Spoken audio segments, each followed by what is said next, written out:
Praise the Lord. Praise the Lord. ദൈവനാമത്തിന് മഹത്വം ഉണ്ടാകട്ടെ. परमेश्वर के नाम की महिमा हो.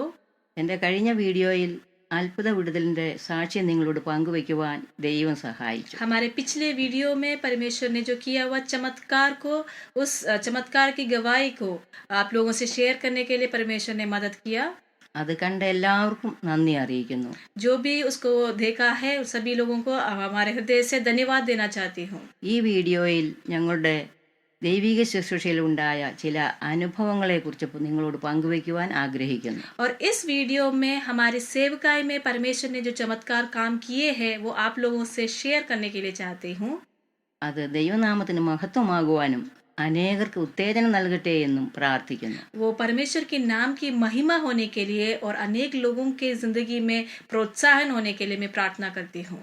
ഞങ്ങളുടെ പ്രാരംഭ ശുശ്രൂഷ 1980 മുതൽ 83 വരെ ആലപ്പുഴ ഡിസ്ട്രിക്റ്റിൽ ചേർത്തലയ്ക്കടുത്ത് അർത്തിങ്കൽ എന്ന സ്ഥലം കേന്ദ്രമാക്കിയാണ് പ്രവർത്തിച്ചത്. हमारी जो शुरुआत की सेवकाई है 1982 से 80 से लेके 1983 तक आलपुरा डिस्ट्रिक्ट नामक एक जगह पर, चेरतला जगह पर, अर्तंगल एक जगह है, वहां पर हमने शुरू किया है. ഈ സ്ഥലത്ത് പ്രശസ്തി ആർജിച്ച കാത്തലിക് ചർച്ച് സ്ഥിതി ചെയ്യുന്നു. और इस जगह में जो फेमस कैथलिक चर्च है वो वहां पर है. ഈ പ്രദേശം മണലാരണ്യം നിറഞ്ഞ ഒരു കടൽ പ്രദേശമാണ്. और ये जो प्रदेश है ये मिट्टी से भरा हुआ एक समुद्र का किनारा का एक देश है. മന്ദരോഗം ഇവിടെ വ്യാപകമായിരുന്നു. जो एलिफेंट फुट जो बीमारी है वो इस जगह में बहुत ज्यादा पाए जाते हैं. ഈ സ്ഥലത്ത് ലത്തീൻ കത്തോലിക്ക സഭയുടെ പ്രവർത്തനമല്ലാതെ മറ്റൊന്നുമില്ലായിരുന്നു. और इस देश में लैटिन कैथलिक चर्च का जो सेवकाई के अलावा कोई और अन्य सेवकाई नहीं थे. പറഞ്ഞു കേട്ടത് 18-ാം നൂറ്റാണ്ടിൽ സുവിശേഷ മിഷണറിമാർ ആ സ്ഥലത്ത് കടന്നു എന്നപ്പോൾ അവരെ കല്ലെറിഞ്ഞോടിച്ച സ്ഥലമെന്നാണ്. ऐसा सुना है कि 18th सेंचुरी में जब परमेश्वर के लोग सेवकाई को लेकर जब वहां पे पहुंचा तो उन लोगों को पत्थर मारकर वहां से भगाया गया था. എൻ്റെ ഹസ്ബൻഡായ കർത്താവിൻ്റെ ദാസൻ പാസ്റ്റർ പോൾ കേസിന് ലഭിച്ച പ്രത്യേക ദൈവിക നിയോഗപ്രകാരമാണ് ബൈബിൾ പഠനത്തിന് ശേഷം അവിടേക്ക് കടന്നുപോയത്. मेरे जो हस्बैंड पास्टर पॉल केएस को जो परमेश्वर ने जो प्रत्येक अगुवाई दिया है उसके अनुसार बाइबल अध्ययन के बाद वहां पर जाने के लिए परमेश्वर ने मौका दिया. അതിനു മുൻപ് പാസ്റ്റർ വൈ ജോർജ് കുറച്ച് സമയം അവിടെ പ്രവർത്തിച്ചിരുന്നു. उसके पहले पास्टर वाई जॉर्ज कुछ समय तक वहां पर सेवकाई करते थे. പ്രാരംഭ സമയങ്ങളിൽ കർത്തൃദാസനോടൊപ്പം പാസ്റ്റർ ജോൺ ഫിലിപ്പും ചേർന്നാണ് അവിടെ പ്രവർത്തിച്ചത്. और शुरू के समय में परमेश्वर के दास के साथ और दूसरा एक पास्टर है पास्टर जॉन फिलिप, उन्होंने साथ मिलकर सेवकाई किया है. അവരുടെ പ്രവർത്തന ഫലമായി ഒരു ഫാമിലി മാനസാന്തരപ്പെട്ട് സ്നാനപ്പെട്ട് ദൈവസഭയിലേക്ക് കടന്നു വന്നു. और उनकी सेवकाई के द्वारा एक फैमिली परमेश्वर में बपतिस्मा लेकर परमेश्वर की ओर आ गया. അങ്ങനെ ഇരിക്കെ കടൽക്ഷോഭ നിമിത്തം പലരുടെയും വീടുകൾ നഷ്ടപ്പെട്ട് ദുരിതാശ്വാസ കേന്ദ്രങ്ങളിലാണ് ജനം അഭയം തേടിയിരുന്നത്. लेकिन उस समय वहां पर प्रकृति में रुकावट आने के वजह से पानी वगैरह भरने के वजह से अनेक लोग शेल्टर होम में रहना शुरू किया. ആ സമയങ്ങളിൽ ഒരു സ്കൂളിൽ ഇതുപോലെ അനേകർ താമസിക്കുമ്പോൾ ദൈവദാസന്മാർ അവിടേക്ക് സുവിശേഷവുമായി കടന്നു ചെന്നു. उस फ्लड के वजह से अनेक लोग स्कूल में रहना शुरू किया, शेल्टर होम में रहना शुरू किया, तब परमेश्वर के लोग सेवकाई से वहां पर पहुंचा. എന്നാൽ അവർക്ക് സുവിശേഷം കേൾക്കണമെങ്കിൽ ആദ്യം അവരുടെ ശരീര വിശപ്പ് മാറ്റണമെന്ന് മനസ്സിലാക്കിയ ദൈവദാസന്മാർ കുറെ ബ്രെഡ് പാക്കറ്റുകളുമായി അവിടേക്ക് കടന്നു ചെല്ലുകയുണ്ടായി. लेकिन वहां के लोग सुसमाचार सुनने के लिए पहले उनकी जो भूख है उसको मिटाना है, ये समझकर परमेश्वर के दास लोग कुछ ब्रेड पैकेटों को लेकर उस जगह पर चला गया. തൽഫലമായി അവരോട് സുവിശേഷം അറിയിക്കുവാൻ അവസരം ലഭിച്ചു. उसके कारण उन लोगों से परमेश्वर की सुसमाचार बांटने के लिए परमेश्वर ने मौका दिया. ആ ജനത്തിന് അത് വളരെ ആശ്വാസവും സന്തോഷവും ആയിരുന്നു. और ये बात उन जन के लिए, उन लोगों के लिए बहुत ही ज्यादा अनुग्रह और आशीष का कारण बना. അങ്ങനെ ആ പ്രദേശത്ത് ഒരു വലിയ ആത്മീയ ചലനം ഉണ്ടാകുവാൻ ഇടയായി. इस प्रकार उस देश में एक आत्मिक जागृति होने के लिए परमेश्वर ने मदद किया. എന്നാൽ എതിർപ്പുകളും അതിനോട് ചേർന്ന് വർദ്ധിച്ചുകൊണ്ടിരുന്നു. लेकिन उसके साथ साथ वहां पर अनेक हमारे खिलाफ भी ओपोजिशन होना शुरू हुआ. ചില നാളുകൾക്ക് ശേഷം ദൈവദാസന്മാർ 2-3 ദിവസത്തെ കൺവെൻഷൻ ബാനറുകളൊക്കെ വലിച്ചു കെട്ടി നടത്തുകയുണ്ടായി. कुछ दिनों के बाद परमेश्वर के दास लोग बैनर वगैरह लगाकर एक कन्वेंशन स्टार्ट किया. ആ ദേശത്തിലുള്ള ഒരു ചെറുപ്പക്കാരൻ കൺവെൻഷൻ ആരംഭിക്കുന്നതിന് തൊട്ട് മുമ്പ് ബാനറുകളെല്ലാം വലിച്ചു കീറി അസംഭവങ്ങൾ പറഞ്ഞ് വളരെ ഉപദ്രവമുണ്ടാക്കി. लेकिन उस समय उस देश का एक युवक वहां पर आकर बैनर सब फाड़ कर बहुत ज्यादा गलत गंदा चीजें बोलना शुरू किया. അപ്പോൾ തന്നെ അവൻ ഒരു വലിയ പനി ഉണ്ടാകുന്നത് പോലെ തോന്നി. അവൻ വീട്ടിലേക്ക് ഓടിപ്പോയി. लेकिन उसी वक्त उस व्यक्ति को एक बहुत बड़ा गंभीर बुखार होना शुरू हुआ और वो अपने घर की ओर भाग गया. വീട്ടിൽ ചെന്ന് കുറച്ച് സമയങ്ങൾ കഴിഞ്ഞപ്പോഴേക്കും അവന്റെ ശരീരം മുഴുവൻ വലിയ മസൂരിയാൽ ബാധിക്കപ്പെട്ടു. घर पहुंचने की थोड़ी ही देर में उसके पूरे शरीर में मसूरी नामक का बीमारी फैल गया. അവന്റെ വീട്ടിലുള്ളവരെല്ലാം പേടിച്ച് അവനെ വിട്ടോടിപ്പോയി. और उनके घर के लोग सब डर कर उनको छोड़कर वहां से भाग गया. തൽഫലമായി അവനൊരു ഭ്രാന്തനെ പോലെ മാറിപ്പോയി. उसके कारण वह एक पागल के समान बन गया. അത് ദേശത്തിലുള്ള ജനത്തിന് വലിയ ഭയവും അത്ഭുത വിഷയവുമായി और മാറി. ये बात उस जगह के लोगों के लिए भयभीत और एक अद्भुत काम बन गया. ചില ദിവസങ്ങൾക്ക് ശേഷം ദൈവദാസന്മാർ ചേർന്ന് ഒരു പരസ്യ പ്രവർത്തനം ചെയ്യുവാൻ തീരുമാനിച്ചു. कुछ दिनों के बाद परमेश्वर के दास लोग मिलकर एक पब्लिक मिनिस्ट्री सेवकाई करने के लिए सोचा. അവർ ഒരു പരസ്യത്തിൽ കൂടി ഇൻസ്ട്രുമെന്റ്സ് ഒക്കെ ഉപയോഗിച്ച് മൈക്കിലൂടെ ഗാനങ്ങൾ ആലപിക്കുവാൻ തുടങ്ങി. और उन्होंने एक पब्लिक जगह पर बैटरी वगैरह लेकर अपना सुसमाचार शुरू करने के लिए गाना पहले इंस्ट्रूमेंट के द्वारा स्टार्ट किया. അനേകർ കേൾക്കുവാൻ വന്നുകൂടി. और अनेक लोग उसको सुनने के लिए वहां पर आ पहुंचा. പാട്ട് തുടർന്നുകൊണ്ടിരിക്കുമ്പോൾ ഒരു കുടിയനായ മനുഷ്യൻ അവിടേക്ക് കടന്നു വന്നു. അവിടെ പ്രശ്നമുണ്ടാക്കി. लेकिन जब गाना चल रहा था तो एक शराबी व्यक्ति वहां पर आकर उन्होंने बहुत ही ज्यादा विरुद्ध में काम करना शुरू किया. അതിനുശേഷം അവന്റെ കയ്യിലുള്ള കത്തി ഉപയോഗിച്ച് ബാറ്ററിയിൽ കുത്തിയിറക്കി വെല്ലുവിളിക്കുകയുണ്ടായി. उसके साथ साथ उसने अपने हाथ में जो बहुत बड़ा चाकू था उसको बैटरी था उसके ऊपर मारा और उन्होंने वहां पे उनके खिलाफ खड़े हुआ.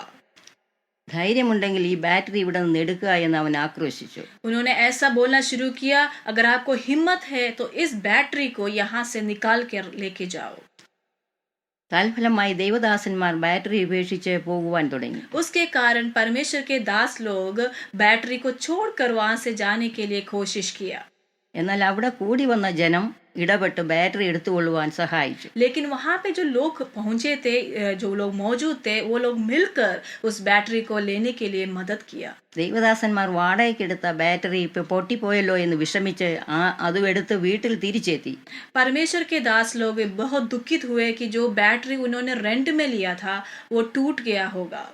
ദുഃഖത്തോടുകൂടെ ബാറ്ററിയുടെ അടപ്പ് തുറന്നപ്പോൾ അത്ഭുതം ഒന്ന് പറയട്ടെ, അതിന്റെ പ്ലാസ്റ്റിക് അടപ്പിന് പൊട്ടലേറ്റല്ലാതെ ബാറ്ററിക്ക് യാതൊരു കേടും സംഭവിച്ചില്ല. दुख के समान घर पहुंचने के बाद उन्होंने देखे कि कैसा है बैटरी. तो जब उन्होंने खोल के देखा तो वहां पे एक चमत्कार बात हुई कि उसकी जो प्लास्टिक जो ढक्कन था केवल उसी में वो चोट पहुंची थी.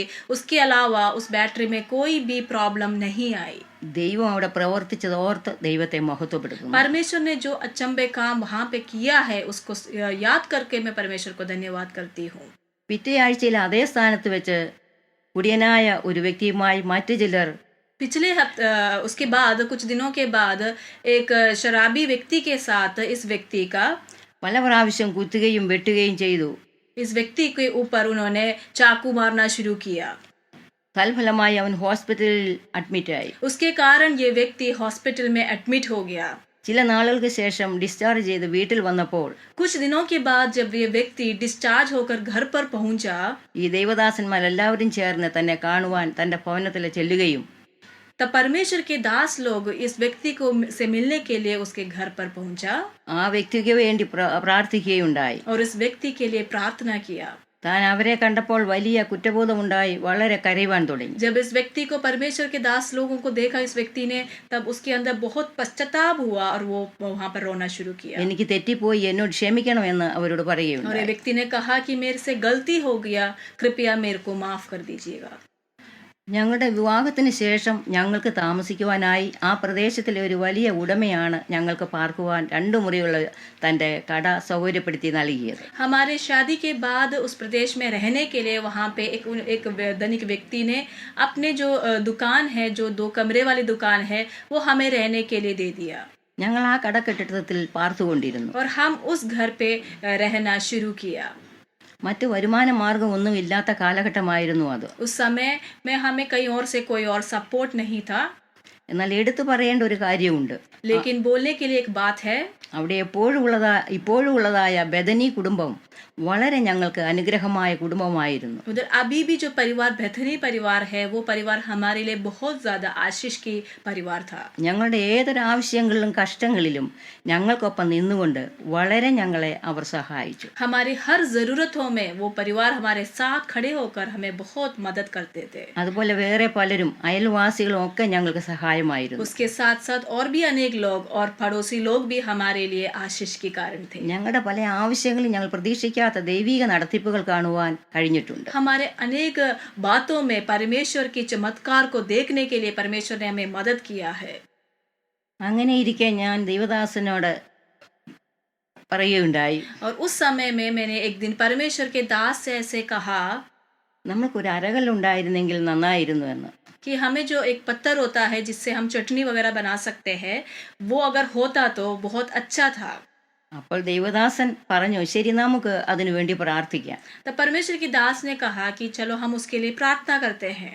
അങ്ങനെ ഞങ്ങൾ ആ വിഷയത്തിന് വേണ്ടി പ്രാർത്ഥിച്ചു. और हम दोनों ने मिलकर उस विषय के लिए प्रार्थना किया. പ്രാർത്ഥിച്ചെഴുന്നേറ്റപ്പോൾ കതകിൽ മുട്ടുന്ന ശബ്ദം കേട്ടു. प्रार्थना कर कर हम जब खड़े हुए तो दरवाजे में कटकड़ाने की आवाज आई. ഞങ്ങൾ വാതിൽ തുറന്നപ്പോൾ അത് പോസ്റ്റ്മാൻ ആയിരുന്നു എന്ന് മനസ്സിലായി. और जब हमने दरवाजा को खोला तो हमें पता चला वो पोस्टमैन है. ഞങ്ങൾക്കൊരു മണി ഓർഡർ ഉണ്ടെന്ന് പറയുകയുണ്ടായി. और उन्होंने बोला कि आप लोगों के लिए एक मनी ऑर्डर आया है. മണി ഓർഡർ വാങ്ങി അകത്ത് കയറിയപ്പോൾ जैसे ही हमने मनी ऑर्डर को लेकर अंदर घर के अंदर घुसा, ഞങ്ങളുടെ റോഡിലൂടെ ആട്ടുകല്ല് വേണോ അരകല്ല് വേണോ എന്ന് പറയുന്ന ശബ്ദം കേട്ടു. तुरंत हमने अपने रोड से जाते हुए आवाज सुना कि यही पत्थर जो हम चाह रहा था, उस पत्थर को लेकर कोई जा रहा है. ഞങ്ങൾ അവിടെ വന്നതിന് ശേഷം അവിടെ അങ്ങനെ കൊണ്ടുവന്നതായി കണ്ടിട്ടില്ല. हम वहां पहुंचने के बाद कभी भी हमने वो जो चीज है उसको लेके जाते हुए नहीं सुना है. ആദ്യമായിട്ടാണ് റോഡിലൂടെ ഇങ്ങനെ ഒരു സംഭവം കാണുന്നത്. पहली बार हमने एक ऐसा वहां पर उस रास्ते में देखा है. അങ്ങനെ ഒരു അരികല്ല് വാങ്ങുവാൻ ദൈവം സഹായിച്ചു. ഇതുപോലെ ധാരാളം കാര്യങ്ങൾ പറയുവാനായിട്ടുണ്ട്. इस प्रकार से उसको खरीदने के लिए परमेश्वर ने मदद किया और ऐसे अनेक बात कहने के लिए है. ഒരിക്കൽ ദൈവദാസൻ അത്യാവശ്യമായി കുമ്പനാട് പോകേണ്ടതായ ആവശ്യം വന്നു. एक बार परमेश्वर को दास को जरूरी काम से कुंभनाड नामक एक जगह पर जाना पड़ा. ഒരു വശത്തേക്കുള്ള പൈസ മാത്രമേ കയ്യിലുണ്ടായിരുന്നുള്ളൂ. लेकिन उनके हाथ में केवल एक ही जगह पर जाने का पैसा था. ഞങ്ങളുടെ ആവശ്യങ്ങളൊന്നും ഞങ്ങൾ ആരോടും സാധാരണ പറയാറില്ല. साधारण रीति से हमारी कोई जरूरतों को हम किसी से शेयर नहीं करते हैं. ഈ വിഷയം ദൈവദാസൻ എന്നോട് പോലും പറഞ്ഞില്ല. और इस विषय को परमेश्वर के दास ने इवन मेरे से भी नहीं बताया. അങ്ങനെ താൻ കുമ്പനാടിനെ പോവാനിടയായി. इस प्रकार से परमेश्वर की दास कुंभनाड की ओर चला गया. പോയിട്ട് മടങ്ങി വരുവാൻ ഗ്രൗണ്ടിലേക്ക് ഇറങ്ങിയപ്പോൾ 10 പൈസ പോലും ദൈവദാസന്റെ കയ്യിലില്ല. जाके वापस आने के लिए जब उन्होंने ग्राउंड की ओर उतरा तो उनके हाथ में एक भी पैसा नहीं था. പെട്ടെന്ന് നേരത്തെ പരിചയമുള്ളതായ ഒരു ദൈവദാസി മുമ്പിൽ വന്ന് എന്തുണ്ട് ദൈവദാസനെ വിശേഷം എന്ന് ചോദിച്ചു. तुरंत एक परमेश्वर की दासी जो पहले से हम जानते हैं, वो वहां पर आकर परमेश्वर के दास से पूछा कि कैसे है. സുഖം തന്നെ എന്ന് പറഞ്ഞു. तो परमेश्वर के दास ने बोला कि ठीक हूँ. പിരിയാൻ തുടങ്ങുമ്പോൾ ആ ദൈവദാസി ഒരു കവർ ദൈവദാസന്റെ കയ്യിൽ കൊടുത്തിട്ട് ചോദിച്ചു. और ये कहकर जब वापस आने के लिए निकला तो वो परमेश्वर की दासी ने एक कवर परमेश्वर के दास के हाथ में दिया. ദൈവദാസന് തിരിച്ചു പോകാൻ പൈസയുണ്ടോ? और उन्होंने पूछा क्या आपके हाथ में वापस जाने के लिए पैसा है. അതെന്താ അമ്മാമേ അങ്ങനെ ചോദിച്ചത് എന്ന് തിരിച്ചു ചോദിച്ചു. परमेश्वर दास ने पूछा कि आप ऐसा क्यों पूछा है. അപ്പോൾ ദൈവദാസി എനിക്കുമുണ്ട് പരിശുദ്ധാത്മാവ് ദൈവദാസനെ എന്ന് പറഞ്ഞു. तब परमेश्वर की दासी ने कहा कि परमेश्वर की दास मुझ में भी परमेश्वर की आत्मा वास करती है. ആ ദൈവദാസി നമ്മളെല്ലാവരും അറിയപ്പെടുന്ന പ്രശസ്തയായ അന്നമ്മ മാമനായിരുന്നു. ओ परमेश्वर की दासी और कोई नहीं है जो फेमस अन्नमा मामन है. ദൈവം നടത്തിയ വിധങ്ങളെ ഓർത്ത് ദൈവത്തെ സ്തുതിക്കുന്നു. परमेश्वर ने किया हुआ अद्भुत बातों को सोचकर परमेश्वर को धन्यवाद करती हूँ. ഇപ്രകാരം വലിയ അത്ഭുത പ്രവൃത്തികളാൽ സർവശക്തനായ ദൈവം ഞങ്ങളെ ആ പ്രദേശത്ത് നിർത്തുകയുണ്ടായി. इस प्रकार के अनेक अद्भुत कामों से परमेश्वर ने हमें उस प्रदेश में चलाया. ഞാൻ വിവാഹം കഴിച്ച ആ ദേശത്ത് വരുമ്പോൾ വിരലിലെണ്ണാവുന്ന ചില വിശ്വാസികൾ മാത്രമേ അവിടെ ഉണ്ടായിരുന്നുള്ളൂ. मैं शादी के बाद उस जगह पर पहुंचा तो कुछ गिनने वाले लोग ही कुछ लोग ही उस देश में परमेश्वर के और आए हुए थे. എന്നാൽ ആ പ്രദേശത്തെ പ്രവർത്തനങ്ങളോട് ചേർന്ന് ഒന്ന് രണ്ട് കുട്ടികളുമായി ആരംഭിച്ച സൺഡേ സ്കൂൾ പിന്നീട് ധാരാളം കുട്ടികളുമായി വർദ്ധിക്കുവാനിടയായി. लेकिन वहाँ पे कुछ बच्चों के द्वारा जो संडे स्कूल हमने शुरू किया था उसको अनेक बच्चों से भरकर एक अच्छा संडे स्कूल बनने के लिए परमेश्वर ने मदद किया. ഈ കുട്ടികൾ പകൽ സമയങ്ങളിലൊക്കെ എനിക്ക് വളരെ और സഹായമായിരുന്നു. ये बच्चे सुबह के समय में मेरे लिए बहुत ज्यादा मदद थे. പിന്നീട് ഒരിക്കൽ ദേവദാസൻ ഒരു ഭവനത്തിൽ വെച്ച് ബൈബിൾ ക്ലാസ് നടത്തിക്കൊണ്ടിരിക്കുമ്പോൾ और एक दिन उसके बाद परमेश्वर के दास एक घर में बाइबल अध्ययन चला रहे थे. ദേശക്കാർക്ക് ഭീതിയുള്ള ദുർമാർഗിയും കുടിയനുമായ ഒരു മനുഷ്യൻ ആ ഭവനത്തിലേക്ക് കടന്നു വന്നു. तब पूरा देश डरने वाला एक भयानक और दुर्मार्गी और शराबी व्यक्ति उस घर पे आ पहुंचा. കുറെ അസഭ്യങ്ങൾ പറഞ്ഞ് ദേവദാസനെ പിടിച്ച് ഉടുപ്പ് വലിച്ചു കീറി ബൈബിൾ വലിച്ചെറിഞ്ഞു. उस व्यक्ति ने परमेश्वर के दास को पकड़कर उन्होंने परमेश्वर के दास के कपड़ों को फाड़कर बाइबल को हाथ से उठाकर फेंक दिया. ആ വീട്ടിലുള്ളവർക്കെല്ലാം ഭയമായതുകൊണ്ട് ആരും സഹായിക്കാൻ അടുത്തില്ല. उस घर के सारे लोग उस व्यक्ति से डरते थे, इसलिए कोई भी मदद करने के लिए आगे नहीं आया. ആ മനുഷ്യൻ ദൈവദാസനോട് ചോദിച്ചു, उस व्यक्ति ने परमेश्वर के दास से ऐसा पूछा നീ ഇന്ന് വീട്ടിൽ പോകുന്നതെന്ന് കാണണം कि आज तू कैसे घर वापस जाएगा, मुझे देखना है. എന്ന് പറഞ്ഞ് കഠാര എടുത്ത് ദേവദാസനെ കുത്താൻ കറങ്ങിയായുകയും इस प्रकार कहकर उन्होंने अपने हाथ में जो चाकू था उसको परमेश्वर की दास की छाती के ओर मारने के लिए उन्होंने आगे बढ़ाया. അവൻ കമിഴ്ന്നടിച്ച് വീണതും ഒരുമിച്ചായിരുന്നു. लेकिन उसी वक्त वो व्यक्ति अपने सर के बल नीचे गिर गया. അവൻ വീണ് കഴിഞ്ഞപ്പോഴേക്കും ആളുകൾ അവനെ എഴുന്നേൽക്കുന്നതിന് മുൻപ് പിടിച്ചു ദേവദാസനെ അവിടെ നിന്ന് രക്ഷപ്പെടുത്തി. जैसा ही वो नीचे गिर गया तो वहां पे मौजूद लोगों ने उसको घेर लिया और परमेश्वर को दास को वहां से बचा लिया. അവൻ എഴുന്നേറ്റ് കഴിഞ്ഞപ്പോൾ ദേവദാസനെ കിട്ടാത്ത ദേഷ്യത്തിൽ അടുത്ത് നിന്ന തെങ്ങിൽ കഠാര പല പ്രാവശ്യം കുത്തിയിറക്കി. वो व्यक्ति उठने के बाद जब देखा कि परमेश्वर दास वहां से चला गया तो गुस्से से उन्होंने अपने चाकू से जो पेड़ खड़ा था उसमें बार बार मारना शुरू किया. അന്ന് അവിടെ അത്ഭുതകരമായി ദൈവം വിടുവിച്ച വിടുതലോർത്ത് ദൈവത്തിന് നന്ദി കരേറ്റു. वहां पर उस दिन परमेश्वर ने जो अद्भुत चमत्कार रीति से जो बचाया है, छुड़ाया है, उसको सोचकर मैं परमेश्वर को धन्यवाद करती हूँ. അതേ കുടിയൻ കുറച്ച് ദിവസങ്ങൾക്ക് ശേഷം വേറെ കേസിൽ കുടുങ്ങി പോലീസ് അവനെ അറസ്റ്റ് ചെയ്ത് ലോക്കപ്പിലിടുകയുണ്ടായി. और उसी शराबी व्यक्ति को कुछ दिनों के बाद वहां के पुलिस ने दूसरे केस में पकड़ा और उसको लॉकअप में जेल में डाल दिया. ആ സംഭവത്തിന് ശേഷം ആ ദേശത്തിലെ രണ്ട് സഹോദരന്മാർ ഞങ്ങളുടെ അടുത്ത് വരികയും രക്ഷിക്കപ്പെട്ട് സഭയോട് ചേരുവാൻ ഇടയായി. और इस घटने के बाद उस देश के 2 लोग परमेश्वर की ओर आगे आ गया और बपतिस्मा लेकर परमेश्वर के चर्च में आ गया. വേറെ ഒരു സമയത്ത് ഞങ്ങൾ മുറിയിൽ ഇരിക്കുമ്പോൾ മുൻപ് ഞങ്ങളോട് വഴക്കുണ്ടാക്കിയ കുറച്ചുപേർ ഞങ്ങളുടെ വീടിന്റെ പടിക്കൽ വന്ന് നിന്നുകൊണ്ട് അസഭ്യങ്ങൾ വിളിച്ചു പറഞ്ഞു. और दूसरे एक अन्य दिन जब हम दोनों घर पे बैठे थे तो कुछ लोग जो हमसे पहले भी लड़ाई करते थे वो लोग हमारे घर के सामने आकर बहुत गलत बातें बोलना शुरू किया. ഞങ്ങൾ രണ്ടുപേരും അതേസമയം മുറിയിൽ ഇരുന്ന് ദൈവത്തോട് പ്രാർത്ഥിച്ചു. लेकिन उस वक्त हम दोनों अपने कमरे में बैठकर परमेश्वर से प्रार्थना किया. അന്നൊരു ദീപാവലി ദിവസമായിരുന്നു. और वह दिन एक दीपावली का दिन था. പ്രാർത്ഥന കഴിഞ്ഞപ്പോൾ പിന്നെ അവരുടെ ശബ്ദം കേൾക്കാനില്ലായിരുന്നു. प्रार्थना के बाद उन लोगों की आवाज हमने और नहीं सुना. എന്നാൽ അല്പസമയം കഴിഞ്ഞപ്പോൾ പടക്കപ്പുരയിൽ വലിയ പടക്കം പൊട്ടുന്ന ശബ്ദം കേട്ടു. लेकिन कुछ समय के बाद बहुत ज्यादा पटाखे फूटने का आवाज हमें सुनाई दिया. പിന്നീടാണ് അറിയുന്നത് പടക്കപ്പുരയ്ക്ക് തീ പിടിച്ചതാണെന്ന്. बाद में पता चला कि वो जो पटाखा के घर है उसमें आग लग गई है. അതിൽ 3-4 പേരെ ഗുരുതരമായി പൊള്ളിയ രീതിയിൽ ഹോസ്പിറ്റലിലേക്ക് കൊണ്ടുപോയി. और उनमें से 3-4 लोगों को बड़े गंभीर रीति से घायल हुए या जले हुए रीति में उनको हॉस्पिटल की ओर लेके चला गया. അവരെല്ലാവരും ഞങ്ങളുടെ വീടിന് മുമ്പിൽ അസഭ്യം പറഞ്ഞവരായിരുന്നു എന്ന് പിന്നീട് മനസ്സിലായി. और बाद में पता चला कि वो वही लोग थे जो लोग हमारे घर के सामने खड़े होकर उससे पहले गलत बातें कहते. ഇപ്രകാരം ദൈവം ദൈവവേലയുടെ വ്യാപ്തിക്കായി പല സംഭവങ്ങളും ചെയ്യുകയുണ്ടായി. इस प्रकार से परमेश्वर अपने सेवकाई की बढ़ोतरी के लिए अनेक अचंभित चमत्कार बातें वहां पर किया. ഈ സംഭവങ്ങൾ അവിടെയുള്ള ജനത്തിന് ദൈവഭയത്തിനും ബോധവൽക്കരണത്തിനും ഇടയായി. और ये सारे घटनाएं वहां के लोगों को परमेश्वर में भय आने के लिए और अच्छी बात समझने के लिए, सच्चाई को समझने के लिए परमेश्वर ने मदद किया. ഇതിനെ തുടർന്ന് പല വ്യക്തികളും മാനസാന്തരപ്പെട്ട് സ്നാനപ്പെട്ട് ദൈവസഭയോട് ചേരുവാനിടയായി. और इन घटनाओं के द्वारा अनेक लोग परमेश्वर में आने लगा, बपतिस्मा लेकर परमेश्वर के कलीसिया में जुड़ने लगा. ഈ എതിർപ്പുകൾ നടന്നുകൊണ്ടിരുന്ന മധ്യത്തിൽ മറ്റൊരു സംഭവം ഉണ്ടായി. इन खिलाफों के बीच में एक और बात घटी.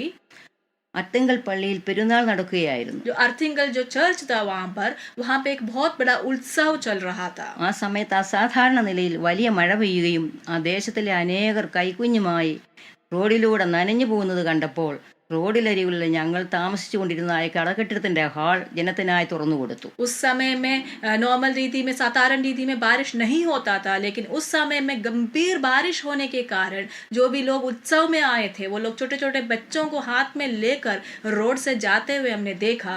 और हमने उस वक्त अपने जो घर के हॉल है उसके दरवाजा को उन लोगों के लिए खोल दिया.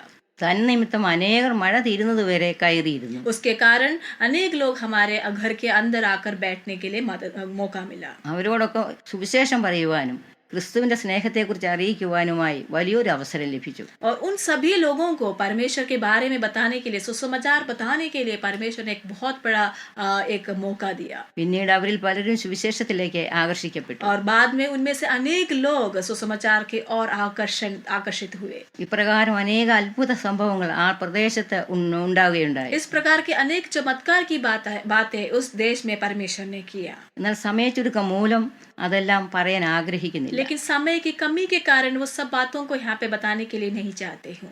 പല എതിർപ്പുകൾക്കും മധ്യേ ആ പ്രദേശത്തെ കർത്താവിന്റെ വേല വളരുവാൻ തുടങ്ങി. कई खिलाफ के बीच में वहाँ की परमेश्वर की सेवकाई बढ़ने लगा.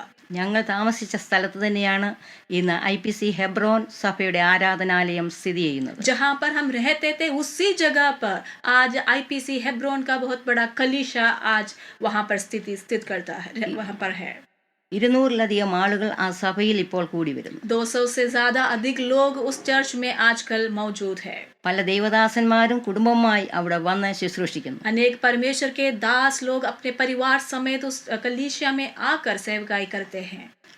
അതിനുശേഷം ദൈവനിയോഗപ്രകാരം 1984 ഞങ്ങൾ ആ സഭ മറ്റൊരു ദൈവദാസനെ ഭരമേൽപ്പിച്ചിട്ട് ഞങ്ങൾ മറ്റൊരു പുതിയ സ്ഥലത്തേക്ക് ദൈവശുശ്രൂഷയ്ക്കായി കടന്നുപോയി. उसके बाद 1984 में परमेश्वर के अगुवाई के द्वारा हम लोगों ने वहाँ की सेवकाई को एक दूसरे पास्टर पासमान को सौंप कर हम लोग एक नए देश में चला गया. അതിനുശേഷമുള്ള ദൈവപ്രവൃത്തികളെ കുറിച്ച് ദൈവം അനുവദിച്ചാൽ മറ്റൊരു വീഡിയോയിൽ നിങ്ങളുമായി പങ്കിടുന്നതാണ്. उसकी बाद की जो आगे की जो परमेश्वर ने जो किया अद्भुत बातों को अगर परमेश्वर मौका दे तो अगले वीडियो में आप लोगों के साथ जरूर शेयर करेंगे. ഈ അനുഭവ സാക്ഷ്യത്തിൽ നിന്ന് എനിക്ക് പറയുവാനായിട്ടുള്ളത്, इस अनुभव जो मेरी जो गवाही है इससे के द्वारा मैं आप लोगों से यही कहना चाहती हूँ. നമ്മൾ വിശ്വാസത്താൽ ദൈവം തരുന്ന യോഗപ്രകാരം ഒരു സ്ഥലത്ത് പ്രവർത്തിച്ചാൽ, अगर हम विश्वास के साथ परमेश्वर की अगुवाई के द्वारा अगर एक जगह पर हम अगर काम करें, എത്ര പ്രതികൂലത്തിലൂടെ കടന്നു പോകേണ്ടി വന്നാലും പിൽക്കാലത്ത് അതിന്റെ ഫലം കണ്ട് സന്തോഷിപ്പാൻ ഇടയാകും. चाहे कितना भी खिलाफ के मध्य से हमें गुजरना पड़े, लेकिन बाद में उसकी फल को हम जरूर देखेंगे. ഇത് ഞങ്ങളുടെ അനുഭവമാണ്. ये हमारा अनुभव है. ഈ അനുഭവസാക്ഷ്യം നിങ്ങൾക്കും പ്രയോജനം നൽകട്ടെ എന്നും ദൈവശുശ്രൂഷയ്ക്കായി ഉണർത്തട്ടെ എന്നും പ്രാർത്ഥിച്ചുകൊണ്ട് നിർത്തുന്നു. ये अनुभव आप लोगों को भी चुनौती दे और आप लोगों को भी परमेश्वर के सेवकाई में बढ़ने के लिए एनकरेज करे. ये है कि यह प्रार्थना कर मैं अपने गवाही को यहाँ पर खत्म करना चाहती हूँ. നിങ്ങളെല്ലാവരെയും ദൈവം അനുഗ്രഹിക്കുമാറാകട്ടെ. परमेश्वर आप सभी लोगों को आशीष करे.